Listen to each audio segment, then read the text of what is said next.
Es importante que me digan si me escuchan bien, ¿sale? Para ver si ajusto por ahí mi tono de voz o todo bien. Se Bueno, escucha bien. perfecto. Bueno, pues primero que nada, en lo que les voy poniendo la presentación, quiero agradecerles su asistencia a este webinar. Este tema en particular me parece, bueno, yo soy psicólogo, me parece muy interesante, pero fuera de eso, me parece que es muy importante porque, como bien mencionaba Rocío, creo que todos tenemos una historia de alguna forma cercana que tiene que ver con la psicopatía.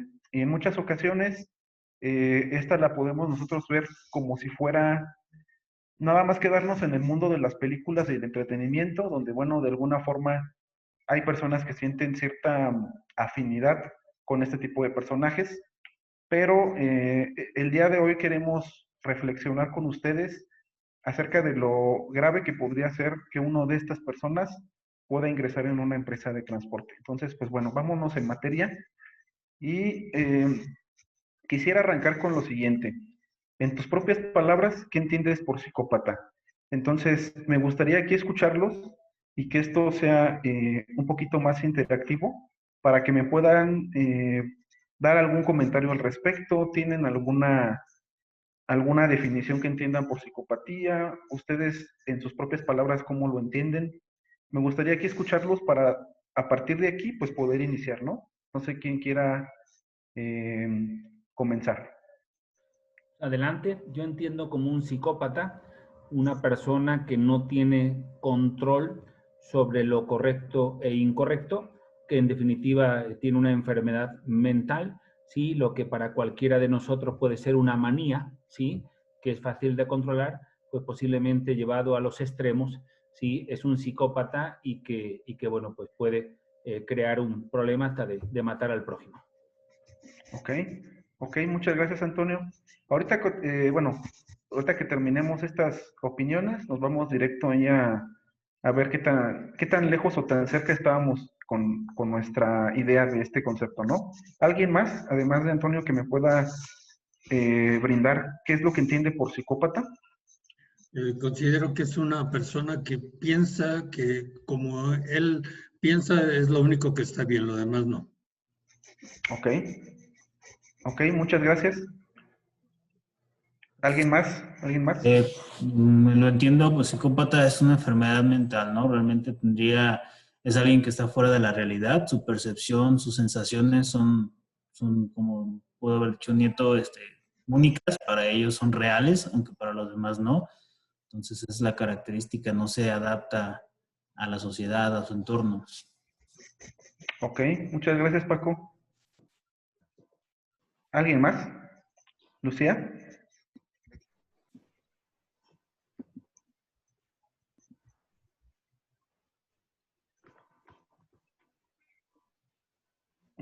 Como que no te escucho, Lucy. No sé si los demás escuchen también a Lucía. No, no lo escuchamos.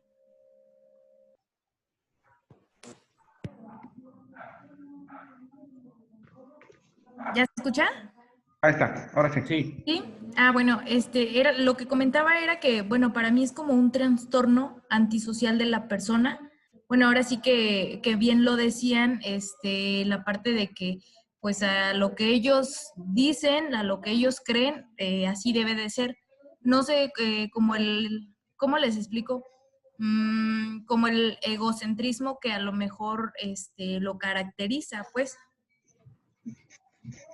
Ok, ok, muchas gracias. Muchas gracias, Lucía.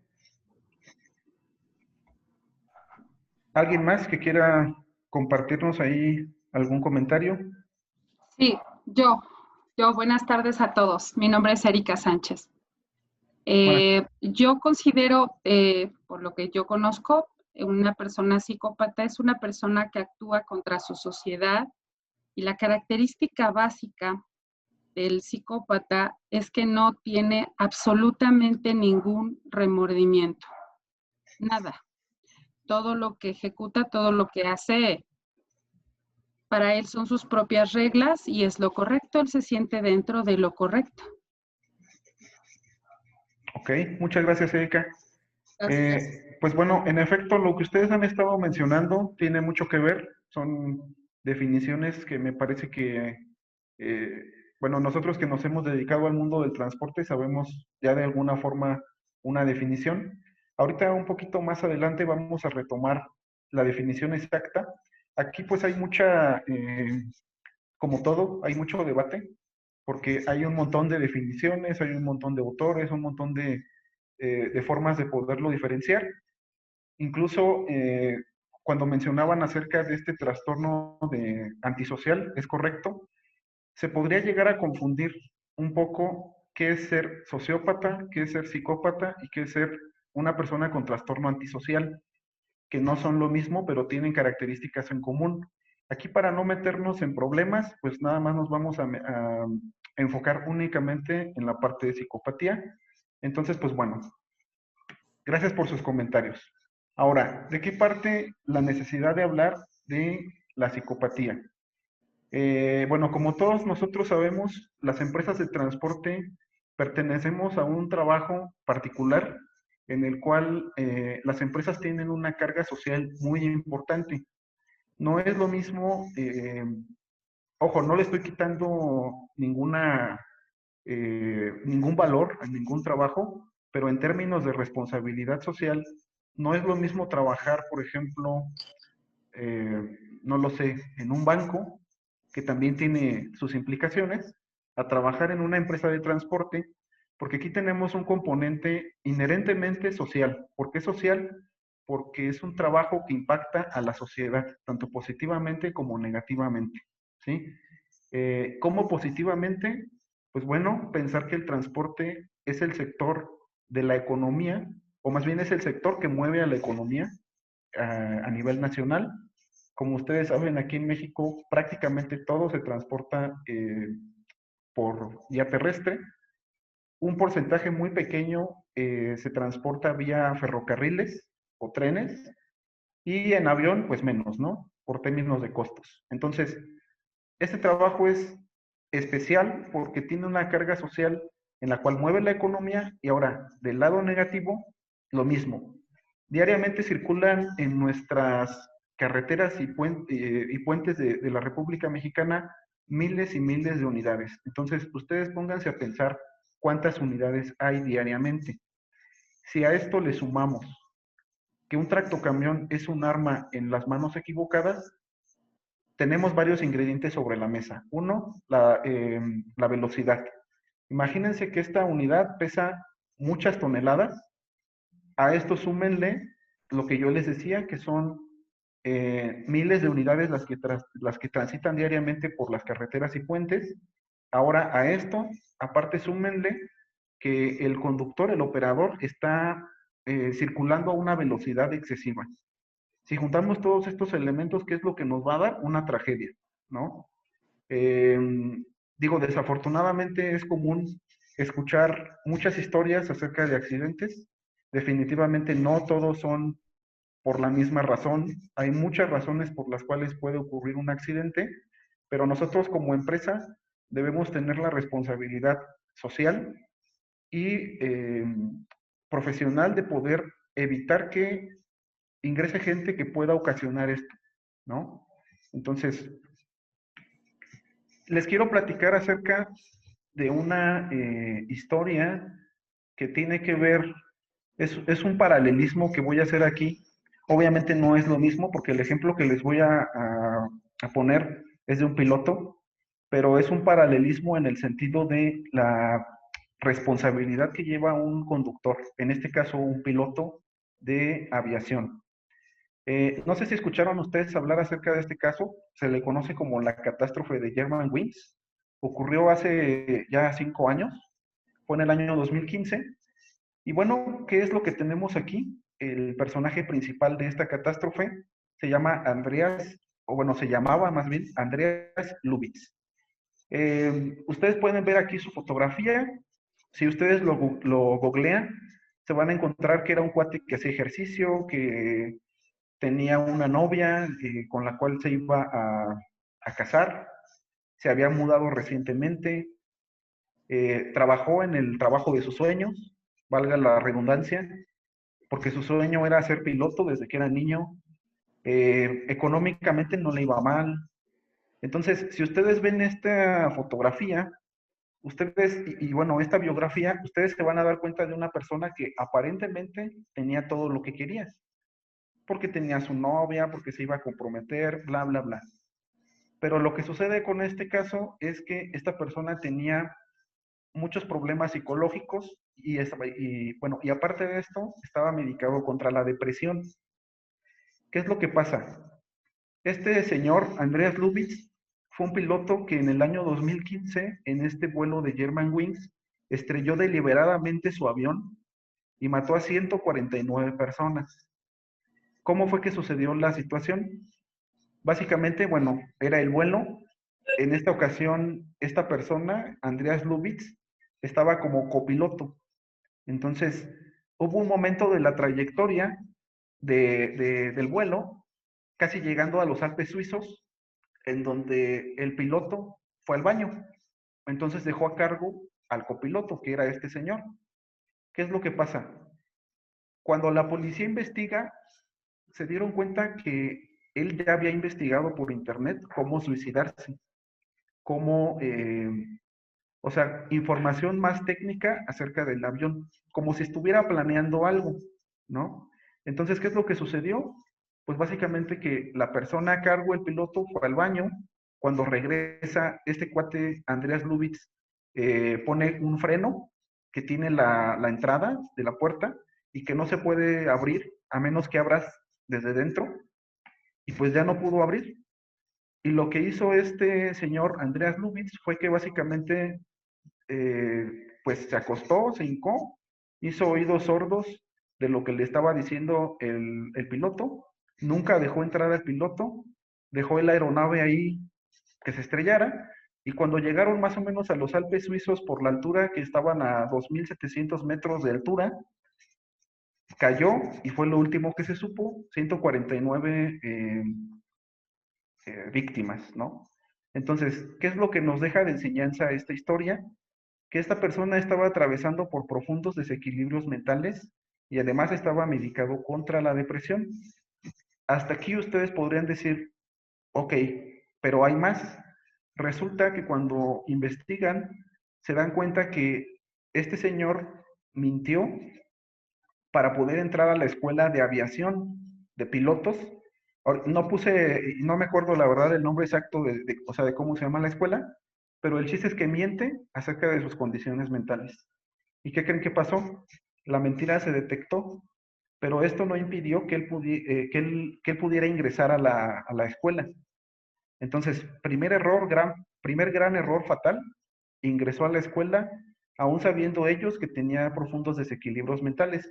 Segundo error, el psiquiatra que le estaba atendiendo estaba consciente de que tenía un estado mental terrible y aún así él no avisó a nadie, ¿no? Entonces, aquí se despertó todo un debate acerca del secreto profesional, de cuál es el límite de precisamente de eso, del secreto profesional, cuando yo como psiquiatra tengo que informarle a alguien, en este caso, no sé, a alguien de su empresa, oye, este señor está muy mal, no puede volar.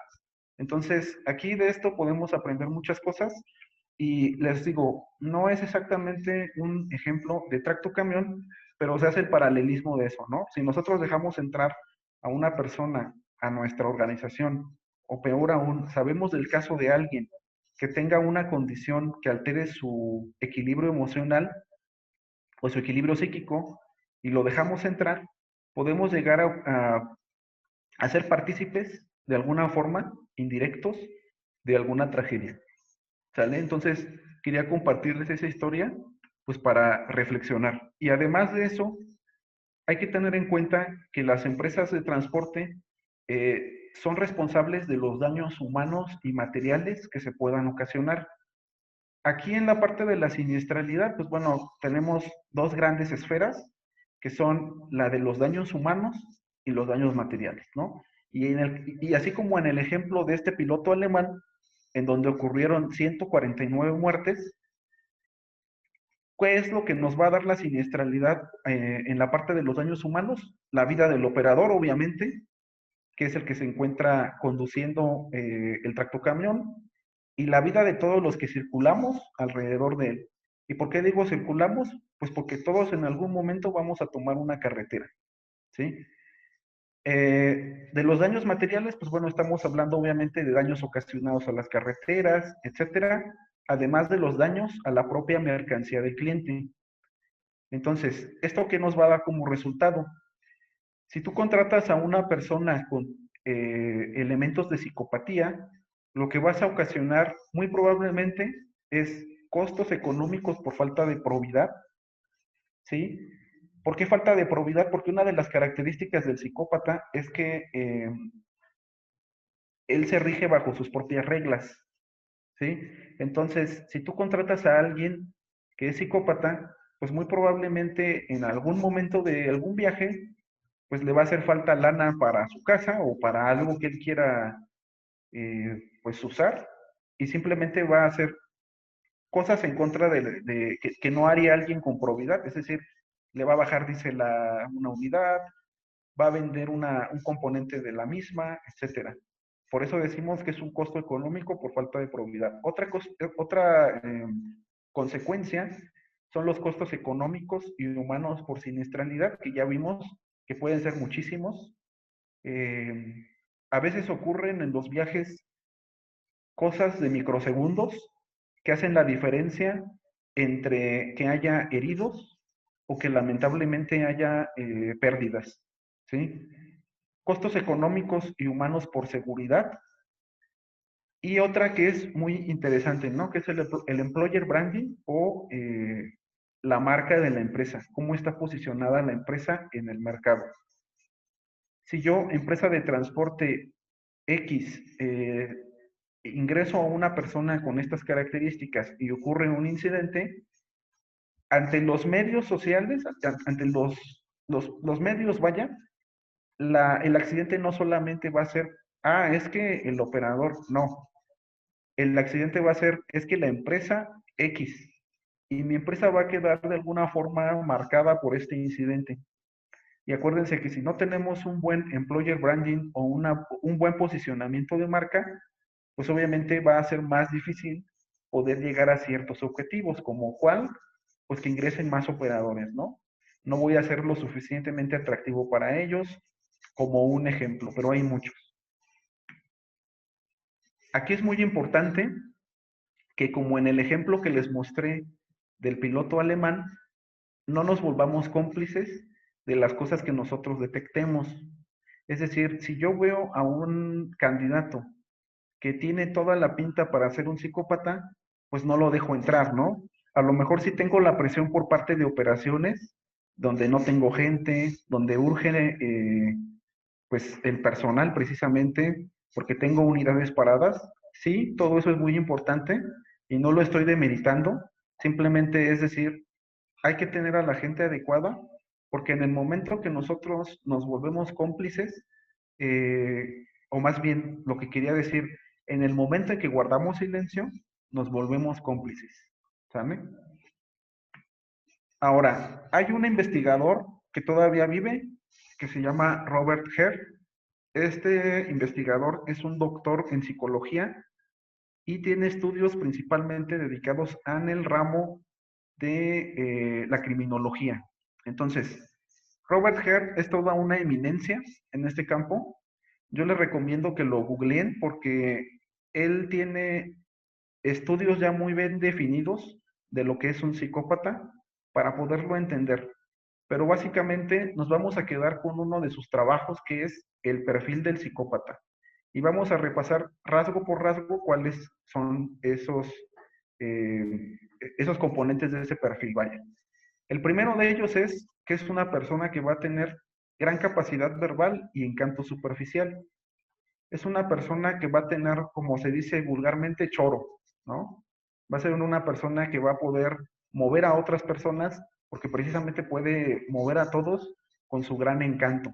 Puede llegar incluso hasta caerte bien, ¿no?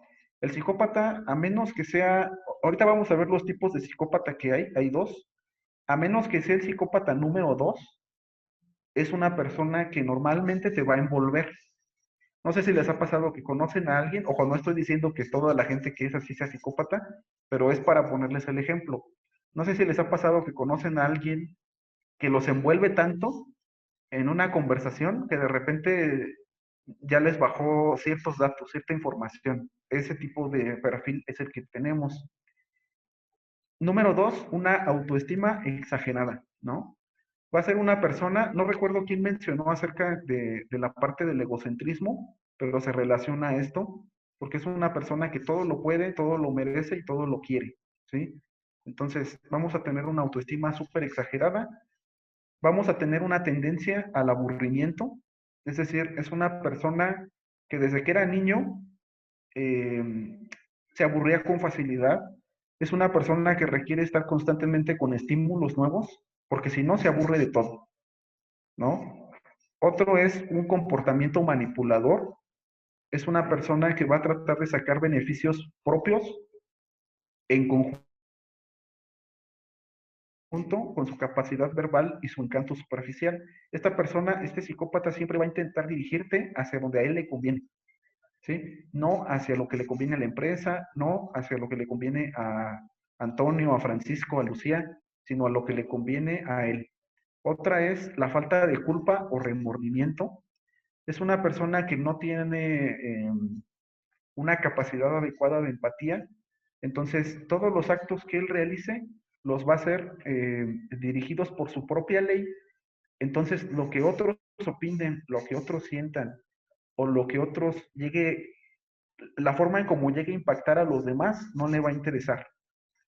Otra característica común es que tienen una vida sexual muy promiscua o tienen una como muy desordenada, ¿no? O sea, no tienen un orden aquí, no es un área equilibrada, como las otras áreas del ser humano.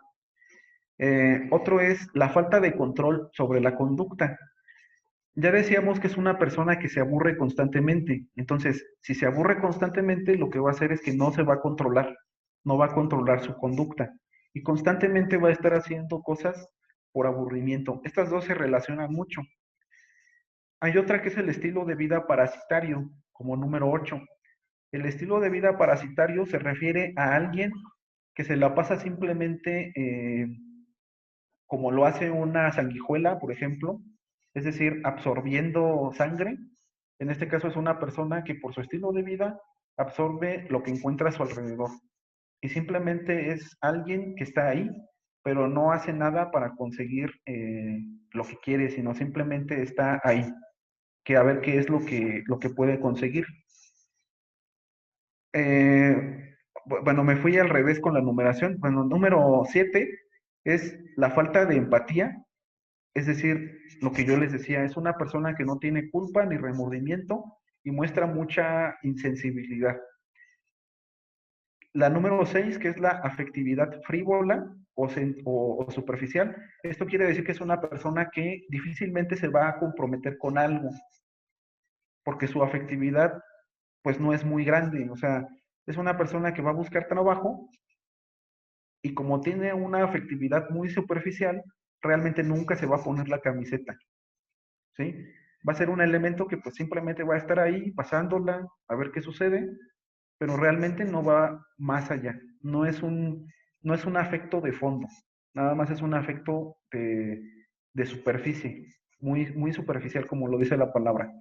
Seguimos con más características. Lo que ya les decía, va a tener problemas de conducta desde la niñez, va a tener falta de metas realistas a largo plazo. Ojo, no todas las personas que tienen falta de metas realistas a largo plazo son psicópatas, pero sí es un rasgo. Entonces, aquí ustedes van a encontrar un rasgo o algo que les va a permitir concentrarse en las entrevistas que hagan para determinar esto. Ahorita lo vamos a revisar más adelante. Obviamente tienen una actitud impulsiva, tienen un comportamiento irresponsable. La número 15 es muy importante porque son personas que normalmente nunca van a aceptar sus propios actos, los van a negar inclusive. Número 16, historial de muchos matrimonios de corta duración, que tiene que ver con lo que decíamos de una vida sexual promiscua. Número 17, tendencia a la delincuencia juvenil. Número 18, revocación de la libertad condicional, ya en casos más extremos. Y número 19, versatilidad para la acción criminal. Entonces, lo que yo les decía, hay dos tipos de psicopatía, que es la psicopatía primaria y la psicopatía secundaria. ¿Cuál es la diferencia fundamental? El psicópata primario va a ser esa persona que básicamente guarda una apariencia de normalidad por fuera, ¿sí? Es una persona que por dentro va a tener eh, mucha seguridad. Es una persona demasiado segura en sí misma. Es una persona que normalmente no va a tener ansiedad. Y les puse este ejemplo, no sé si han visto esta película de American Psycho. Este personaje se llama Patrick Bateman. Patrick Bateman es una persona que pertenece al mundo de los negocios. Entonces, si ustedes lo ven, es una persona súper egocéntrica, cuida mucho su apariencia, casi casi que no se despeine, su traje impecable, o sea, es muy de ese estilo. No tiene ansiedad, pero realmente pues lo que él quiere es cosificar a las personas y poderlas manipular para lograr sus objetivos. Entonces, este es un psicópata primario. Y aquí, pues bueno, normalmente mencionaba Robert Herr que aproximadamente el 2% de la población mundial es psicópata. Casi todos los psicópatas que vamos a encontrar, los vamos a encontrar aquí. Es muy raro que encontremos el segundo caso, que es más grave. El segundo caso es el psicópata secundario. Aquí vamos a encontrar, aquí les puse a este señor, Richard Ramírez, que era una persona que se dedicaba básicamente a dañar a los demás, era un asesino en serie. ¿Y qué es lo que diferencia al otro? Aquí la persona tiene mucha ansiedad, tiene mucho miedo, tiene mucho estrés y es una persona a la que no le va a interesar, obviamente, verse normal por fuera. Es una persona que si tú platicas con ella, inmediatamente te vas a dar cuenta que tiene un problema porque seguramente te va a tratar de dañar o va a actuar contigo de forma muy hostil. Afortunadamente en la práctica, este tipo de psicópatas no son muy comunes de encontrar. Es más común que nos encontremos que es el psicópata primario, que es el cuate encantador, manipulador, con mucho choro, que cuida mucho su imagen, que es egocéntrico, que no tiene planes a largo plazo, que simplemente utiliza a las personas y que no tiene ansiedad y aparte se ve normal por fuera. Este va a ser el más común, ¿sale? Ahora, ¿cómo le hago yo como responsable de capital humano o de recursos humanos para poder detectar a este tipo de elementos? Aquí lo que nosotros les podemos recomendar es desde dos formas, ¿no? Que es la entrevista, que es una herramienta muy poderosa, y las pruebas psicométricas. Vamos a ver cómo en cada cosa. En la parte de la entrevista hay algunos aspectos claves que nosotros podemos identificar, o más bien que nosotros debemos identificar en el candidato para darnos cuenta si puede caer en una psicopatía. Estas preguntas son: ¿cómo se expresa el candidato de sus antiguos compañeros? ¿Quién me quiere decir por qué se imaginan que esta pregunta es muy importante o reveladora para poder descubrir esa parte de psicopatía? ¿Quién se anima a decirme por qué esta pregunta? Por lo que comentabas del egocentrismo. Todo está mal menos yo. Exactamente. Muchas gracias, Antonio. Sí, va por ese sentido, ¿no? Si tú entrevistas a una persona, tú lo que tienes que revisar es cómo se expresa de la gente. Si expresa que la gente, o sea, si se expresa de la gente como si no fueran personas, como si fueran objetos, que él puede manipular, como de que nadie lo entiende, como de que él es el único ser en esta tierra y él merece todo y todos los demás están mal. No es una garantía que sea psicópata, pero sí hay un elemento raro ahí que debemos analizar. Otro es identificar si el candidato tiene planes de vida. ¿Por qué? Porque el psicópata no planea. El psicópata simplemente vive en el aquí y en el ahora. Entonces, Si tú te, si tú te pones a hablar con él acerca de qué es lo que planea para el futuro, pues va a ser una persona que muy difícilmente te va a poder responder a esto, porque normalmente es algo que no tienen trabajado. Otra cosa más es identificar contradicciones en su historia laboral, que son las fechas, el motivo de su salida. Eh, es recomendable incluso, o sea, obviamente cuando tienes alguna persona sospechosa que pueda caer en esto, una buena táctica es que lo entrevisten dos personas diferentes, porque puede ser que se contradiga. Y los psicópatas tienden mucho a contradecirse en las historias que están diciendo, en términos de fechas, en términos de motivos de salida, en términos de todo esto. Entonces, si tú notas que dos personas entrevistan a un candidato y existen variaciones muy grandes acerca de lo que te está diciendo, ojo, ¿no? Porque sí es un, pues sí es un detalle muy importante a considerar. ¿Cómo vamos en tiempo? Ah, ok, bueno, vamos bien. Bueno, hasta aquí, esta es una serie de recomendaciones en la entrevista, ¿no?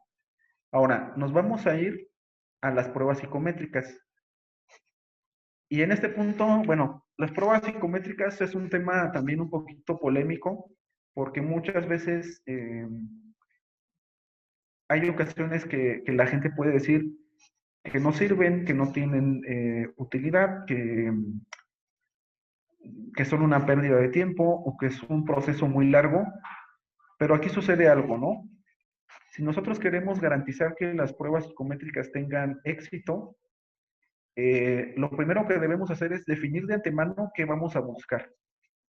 Les pongo un ejemplo.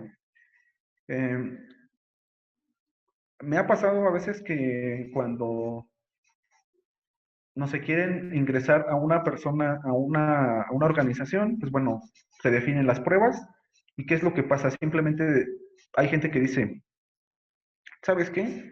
Pues yo creo que deberías aplicarle un Macover y un IPB, un inventario de vendedores y un XXXX, pero no se define como que por qué, ¿no? O sea, todas las pruebas deben de tener un sustento de qué es lo que quieres encontrar, porque si no lo haces así, pues la psicometría no va a servir y simplemente va a ser pues un requisito, un protocolo que cumpliste de tu proceso y que vas a agregarlo a tu expediente para engrosar más pues sí, el expediente de la persona, pero realmente no va a pasar de ahí. Entonces, tienes que seleccionar correctamente las pruebas para saber exactamente qué es lo que quieres encontrar.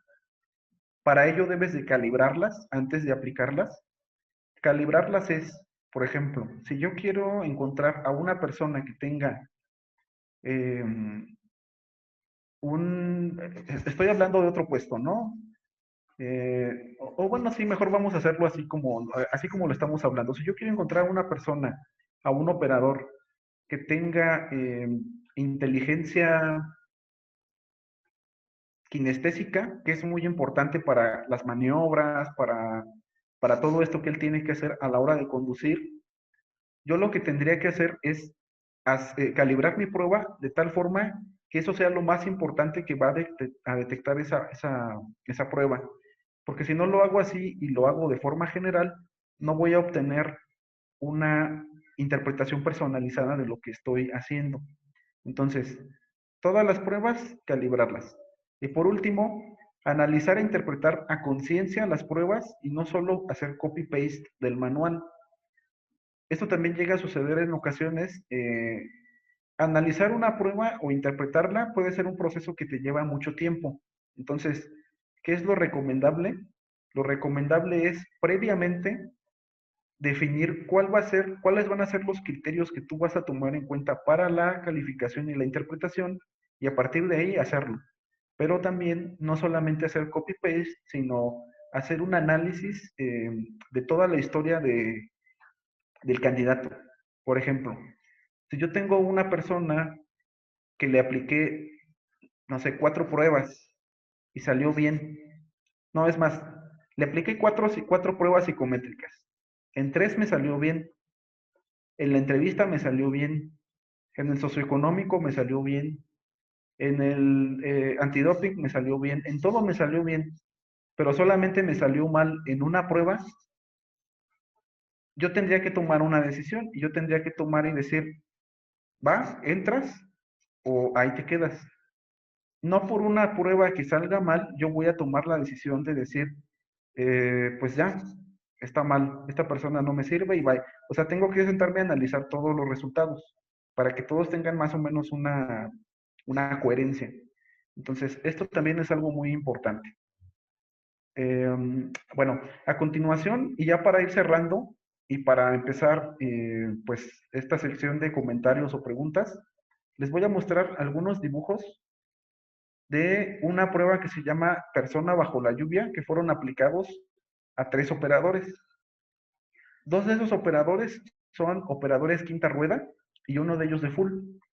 Lo que quiero que tomen en cuenta aquí es que estas pruebas fueron aplicadas a gente que estaba contratada en ese momento.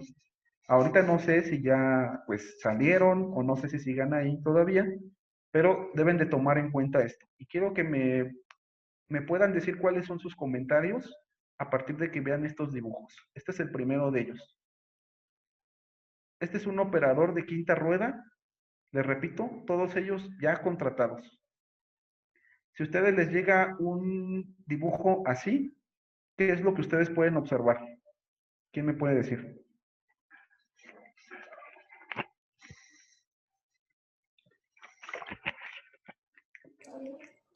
Bueno, en la figura muestran los dientes. La parte, bueno, de la agresión.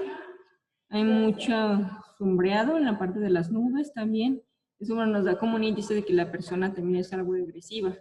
Lo que son los picos, los rayos. Ok. Muy bien. A mí Tú me lo... dice, perdón, adelante. Adelante, Antonio.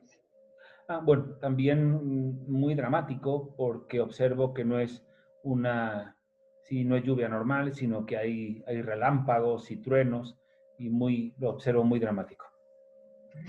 Ok.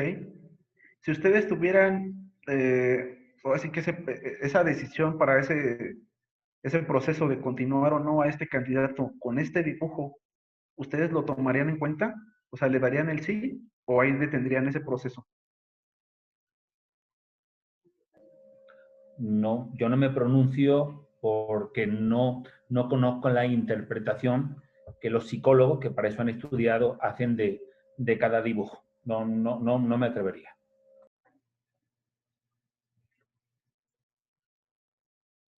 Ok, ¿tú, Flor? En cierta manera, bueno, no solamente aplicaría esa prueba, también vería como otras como alternativas para no solamente concentrarme en esa misma aplicación. Ya, bueno, teniendo como varias baterías, ya daría como alguna definición.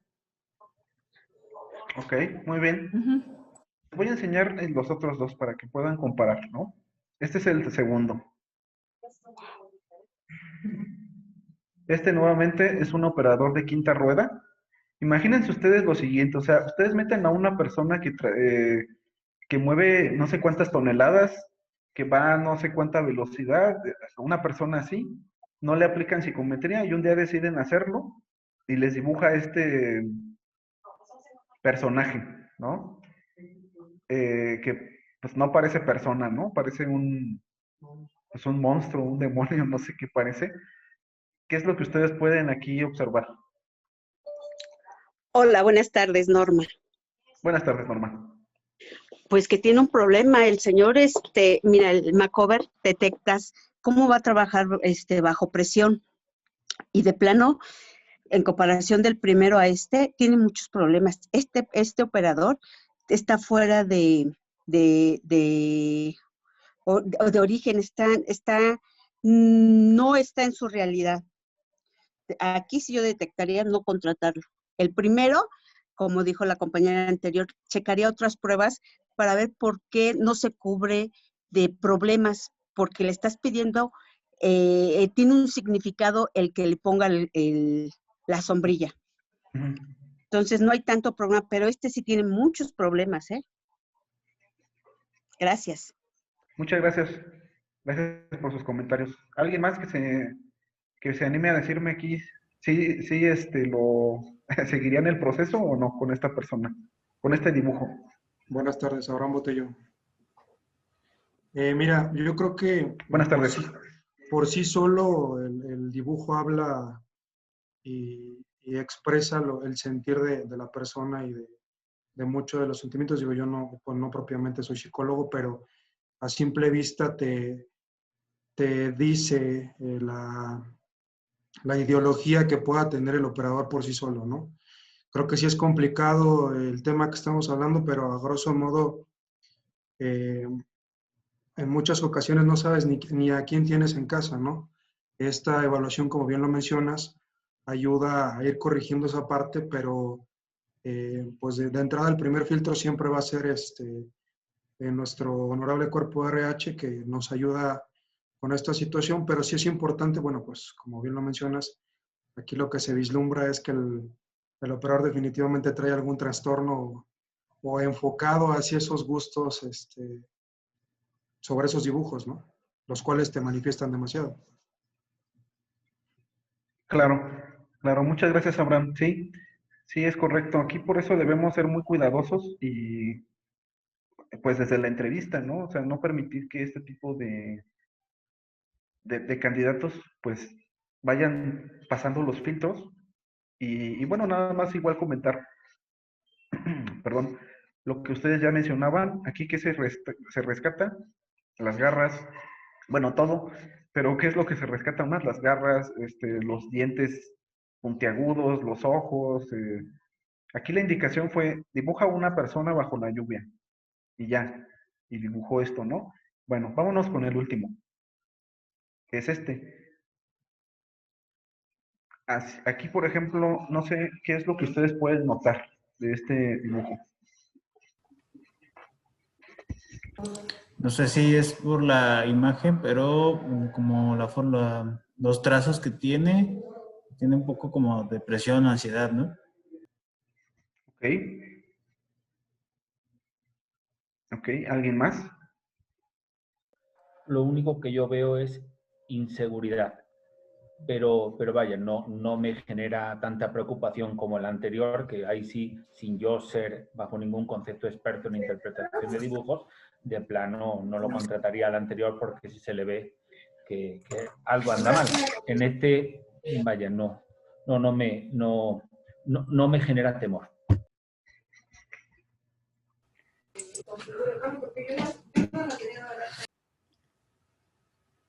¿De TMS quería comentar algo? Sí, no me silencias. Mira, este dibujo es de Karen McCover y es muy clásico cuando piden que pongan a una persona bajo la lluvia y pone el charco, o sea, ahí en el piso. Eso significa que tuvo problemas al nacer. Él tiene problemas desde el nacimiento y pueden ser hasta físicos o mentales. Eso es lo que dice esos charcos cuando ven ahí. Es problema al nacer. Lo tienen en el subconsciente y eso lo dice Kyle McCover en sus estudios. Ok, muchas gracias.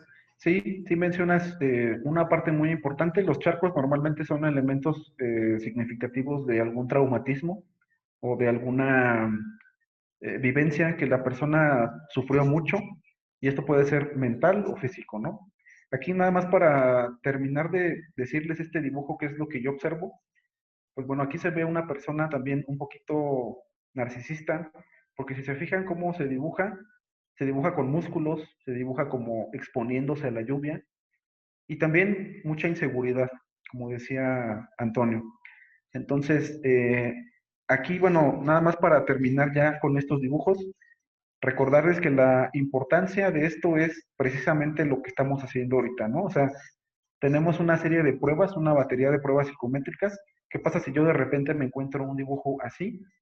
A lo mejor no me va a generar tanto problema. Tendría yo que investigar en la historia del sujeto si este problema que él tiene, que me manifiesta aquí, es mental o es físico, ¿no? Si es un problema físico por algo que le sucedió y que no ha logrado superar, pues probablemente no me va a significar a mí algún riesgo tan grande. Pero si me dibuja algo así, pues ahí sí me va a saltar. Entonces, debo de estar muy atento para poder o sea, para poder definir cuáles son los elementos importantes en cada cosa. Entonces, a tener en cuenta, y con esto termino mi participación para dar pie a sección de comentarios o preguntas, hay que tener en cuenta lo siguiente. No todos los psicópatas son criminales, ¿sí? No, no todos los psicópatas, el hecho de que tú encuentres a una persona que pudiera ser psicópata no quiere decir que va a ser un criminal, simplemente quiere decir que va a ser una persona que no va a planear a futuro, que no va a seguir indicaciones, que es egocéntrica, que lo que él dice es la ley, que te va a tratar de manipular a cada rato, va a ser una persona que no va a hacer su trabajo y te va a tratar de marear con, como se dice, chorros mareadores de por qué no hizo las cosas. Eso es lo que significa componentes psicopáticos. Pero no quiere decir que todos los psicópatas sean criminales. Número 2, solamente los profesionales de la salud tienen la función de diagnosticar. No hagamos esa labor porque pues, no nos corresponde y hay que tener mucho cuidado en el cuidado de la información. Está prohibidísimo que... imagínense que ustedes encuentran a una persona así evidente, muy evidente que tiene problemas psicopáticos, obviamente está prohibidísimo decirle, ¿sabes qué? No te voy a aceptar porque tienes problemas psicopáticos. O sea, no, obviamente que no. No hagamos eso porque estamos incurriendo en algo muy delicado, entonces hay que tener cuidado en la información. Número 3, no es lo mismo tener una personalidad psicopática que tener rasgos de psicopatía, que es lo que yo les estaba diciendo. No es lo mismo una psicopatía pura, en la cual la persona pues es un psicópata básicamente, y la otra como un rasgo en el cual yo tengo ciertos rasgos en mi personalidad, como que no planeo, como que no tengo empatía, pero es diferente. Y el número 4, el criterio para evitar el ingreso de un candidato por psicopatía tendrá que estar basado en la tendencia común entre toda la psicometría aplicada en la entrevista. Es decir, volvemos al punto aquí, al punto anterior que yo les decía de los dibujos, hay que analizar la información lo suficientemente como para poder dar una conclusión. No podemos aventurarnos a decir que por un dibujo, por una prueba que salió mal, porque las pruebas son, como todo puede uno salir mal, pues porque no comió, porque la luz no estaba bien, porque el ambiente no estaba bien, porque a lo mejor el operador hizo la prueba en una sala llena de gente donde no se podía concentrar. O sea, debemos ser muy cuidadosos con la forma en que estamos interpretando esta información, ¿no? Y con esto, pues bueno, termino mi presentación, termino lo que yo les quería comentar. Y pues, si les parece bien, vamos a dar paso a la sección de preguntas o comentarios. No sé si tengan alguna duda. Con tu permiso, Oscar. Bueno, dudas todas, que cada vez que os escucho me generan muchas dudas en positivo. Pero en relación a la psicopatía y usando un símil de una enfermedad física, cuando naces sano, ya llegas a la edad adulta, eres un candidato a la diabetes si tus hábitos son muy malos. No naciste diabético, te hiciste diabético por tus malos hábitos, tu mala alimentación. ¿La psicopatía pasa lo mismo? O sea, esa diferencia de la esquizofrenia, que en realidad uno no tiene control por muy buenos hábitos que tenga sociales, eres esquizofrénico y no tienes control sobre eso, así naciste, o la psicopatía tiene que ver con el uso de drogas, etcétera. Más bien casi se nace o se hace. Aquí, por ejemplo, hay un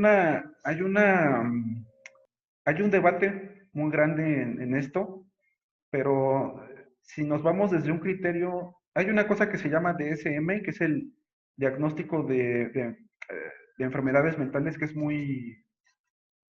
pues muy conocido, es un manual de psiquiatría en el cual, pues bueno, vienen diferenciados algunos trastornos. Yo les recomiendo que se lo puedan checar, tiene información que les puede servir. En esta ocasión van en la versión número 5, lo renuevan cada cierto tiempo, cada 8 años, me parece. Pero bueno, a lo que voy es que hay un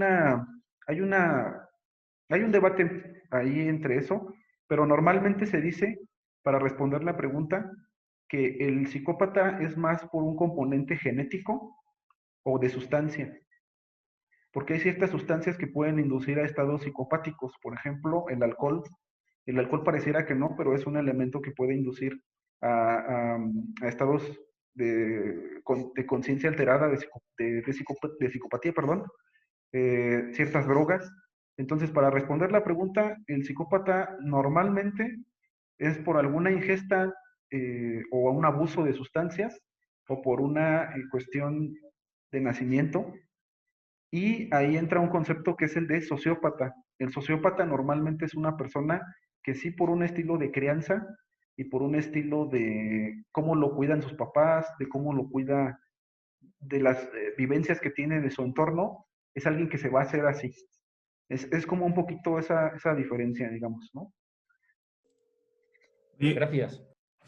Digo, yo tengo entendido la parte de cualquier enfermedad mental, ahorita que lo comentaba Antonio, pues también tiene mucho que ver tu entorno, ¿no? Hay factores desencadenantes que al final del día, si tú ya tienes algún rasgo genético, puede haber un factor desencadenante que brote el trastorno, o puede que vivas toda la vida sin ninguna repercusión, ¿no? Al final del día también ya tienes ciertas características en tu personalidad. De la última lámina que pusiste, creo que me gustaría resaltar las punto 2 y 3, ¿no? Que no podemos diagnosticar, digo, porque aunque, por ejemplo, soy psicólogo y aunque lo sea, pues no estoy aplicando lo clínico, entonces no pudiese decir yo, tiene un trastorno, y sobre todo también la parte de, ya mencionaba, no puedes decir, no te voy a aceptar porque tienes un trastorno, porque al final del día una herramienta como un test, es una herramienta que te ayuda para ver por dónde ir en una psicoterapia, ¿no? Ir por dónde indagar y al final descubrir realmente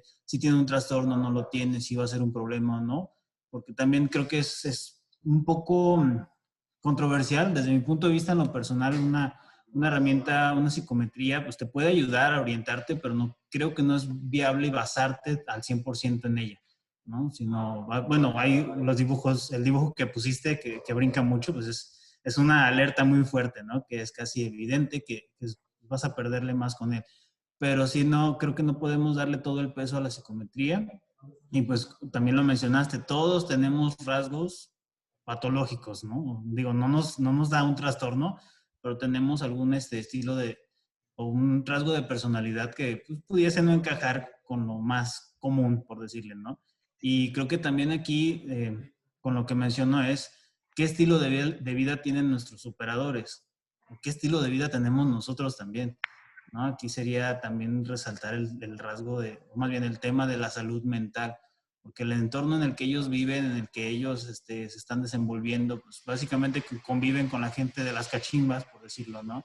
La gente de carretera, se topan con muchos compañeros que también son muy ególatras, entonces empieza la competitividad y si no lo eran, pues empiezan a generarse y eso inclusive puede ser un factor desencadenante o inclusive un accidente muy traumático que puedan ver en carretera o que puedan vivir, pues se puede volver un factor desencadenante en ese rasgo de personalidad, ¿no? Entonces creo que sí es un tema muy profundo, muy interesante, que sí, como digo, el tema está hecho para eso, ¿no? Para empezar a detectarlo desde un inicio.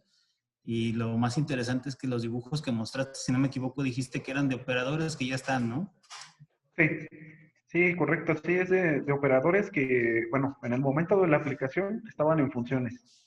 Ahorita quién sabe si todavía seguirán. Espero yo que el dibujo número 2 no esté contratado, porque si no, pues imagínense. No, y es fuerte porque, perdón Oscar, perdón, es fuerte porque muchas veces si un operador sale de aquí, a lo mejor detectamos en entrega que sale un operador con rasgos patológicos, pues va a ir obviamente a cualquier otra empresa, ¿no? Y si no tienen ese control, pues va a ser un camión de 20, 30 toneladas que va a ir rondando por ahí. Entonces, es un tema muy delicado. Sabemos la escasez de operadores que hay, pero sí es importante poner nuestro granito de arena, ¿no? Muchas gracias, Paco. ¿Alguien que quiera seguir comentando algo? Sí, bueno. Perdón. Pero no, adelante, Flor. Ok, perdón. Sí, como nos comentabas también un día, Oscar, también sería bueno investigarlo no solamente como en la cuestión de guiarnos en la psicometría, en nuestro proceso y todo, sino que también en la cuestión de Google, Internet, que también nos arroja muchísima información, ¿no? Luego también en ocasiones evitamos este medio, luego que tanto en las noticias tenemos una fuente ahora sí abierta para nosotros, donde podemos ver si el operador a lo mejor tuvo un incidente o fue, no sé, detenido o algo. Te lo comento porque yo tuve una experiencia en cuestión de, aquí no, en la entrega no, pero bueno, otra empresa, me dedicaba a la parte de seguridad. Entonces, era una empresa pues, de tratado de valores y sí era más complicado la cuestión de realizar pues la selección, porque contratábamos más bien a personal que llevaba una arma. Entonces, el llevar una arma pues era más delicado, luego por la cuestión de que pudieran hacer uso de ella ante cualquier gente, ¿no? Y una vez, pues sí pasó de que si hubiéramos utilizado, yo creo que este medio, si nos hubiéramos evitado pues todo el proceso. El candidato nunca se contrató, pero sí durante el proceso nos dimos cuenta pues que era un secuestrador. Entonces, sí fue bastante, pues la idea de tener a alguien en proceso que era secuestrador. Cuando nos llega el socioeconómico, nos aparece el resultado de que esa persona participó en el secuestro junto con otras 2 personas más, tuvieron como la privacidad de otra persona, lo agarraron, lo subieron a una camioneta, o sea, lo amarraron, fue todo el show, pero sí no lo reflejaron en un socioeconómico. Entonces, en esta parte, digo, sí es importante como investigarlo, no más que nada para también nosotros evitar si vemos como alguna noticia o algún incidente, no solamente a lo mejor en internet, sino que también en alguno de nuestros procesos, pues mejor evitar la parte de la contratación, ¿no? Luego tener un poco más de ojo clínico cada uno de nosotros, luego para evitar que no se filtre algún candidato que nos vaya a dañar, ¿no? Claro. Sí, claro, ¿no? Y en ese sentido, pues igual, no sé si, bueno, es importante que ya todas las personas que tengan más experiencia en este tipo de temas, es importante que se capacite también al personal de capital humano que va ingresando. Me refiero a ese personal que pues no tiene tal vez tanta experiencia o que tal vez va arrancando su carrera, porque pues definitivamente es un tema muy importante, ¿no? Gracias. Bueno, pues yo nada más para cerrar el tema, yo me quedaría con una frase de no seamos cómplices, ¿verdad? Porque obviamente que las áreas de recursos humanos, pues es quien abre o no la puerta ante determinados candidatos. Ustedes saben que, bueno, nosotros nos dedicamos mucho a la capacitación y yo me he encontrado en cursos, o sea, ya con operadores trabajando al 100%, ¿verdad? Que tienen verdaderamente conductas que te horrorizan, ¿sí? Entonces, esto sin duda alguna que se debe a que no tenemos unos procesos bien sustentados o nos gana la cuestión de, es que a operaciones le urge y entonces el criterio es con que respire, ¿sí? Pero yo aquí me quedaría con la enorme responsabilidad que tienen todos y cada una de las empresas de transporte, pues por la vida de muchas personas, ¿no? Los bienes materiales, como quiera que sea, van o vienen, pero no podemos reponer la vida de un padre de familia, ¿verdad? O de alguien a quien le cegamos la vida que ni siquiera tenía la más mínima culpa, ¿no? Entonces, yo sí, aquí sí les recomendaría mucho, ustedes saben que nosotros tenemos un diplomado al respecto, ¿no? De reclutamiento y selección, justamente por eso. Es un proceso muy complicado, largo, como si estuviéramos contratando casi a un gerente, ¿verdad? Porque la responsabilidad es mucha, no solo de vida, sino económica y de toda naturaleza. Entonces, les agradecemos mucho el contar con su compañía, que estamos cerrando este 2020, ¿verdad? Con este webinar nos despedimos de este año porque, bueno, los próximos jueves es 24 de diciembre y 31 de diciembre, entonces, pues no nos vamos a ver. Pero desde ahorita les queremos desear a cada uno de ustedes lo mejor para el año que entra. Les agradecemos muchísimo su compañía constante y bueno, el hacer nuestra promesa de que el año que entra vamos a continuar, vamos a seguir enriqueciendo esta participación de manera de que todos podamos ganar algo y el transporte en México pues esté cada día mejor. Muchísimas gracias, un abrazo a todos y que Dios los bendiga. Hasta luego. Que pasen bonito año. Suerte, hasta luego, gracias. Un saludo a todos. Hasta Hasta luego, gracias. Gracias.